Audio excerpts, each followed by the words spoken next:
Bugun inson har tomonlama yetuk, professional va xalqaro standartlarga javob beradigan, raqobatbardosh kadr bo'lishni xohlar ekan, xorijiy kamida ikkita tilni o'rganishi zarur. Ayniqsa tibbiyot sohasida rus va ingliz tillarini mukammal o'rganish, chunki rus va ingliz tillarida juda ko'plab asosiy bugun tibbiyot yo'nalishidagi qariyb 80% adabiyotlarimizning rus va ingliz tillarida chop etilganligi va ulardan to'laqonli foydalanish juda muhim bo'lib hisoblanadi. Shunday ekan, bundan roppa-rosa 600 yil oldin buyuk bobokalonimiz, she'riyat mulkining sultoni Nizomiddin Mir Alisher Navoiy shunday deganlar: agar kelajakda yoshlarimiz bilimli, ilmli, ziyoli, xalqaro talablarga to'laqonli javob beradigan raqobatbardosh, yetuk kadr bo'lsin desangiz, albatta ularga kamida 4 ta xorijiy tilni o'rgating deb ibriyu, yunoniyu, suryoni ham, agar hindu so'rab qolsa oni ham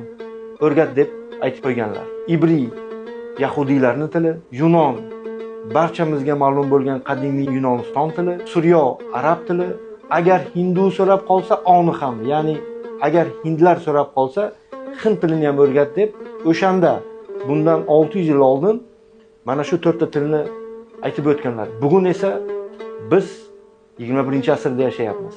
Xulosa esa sizdan.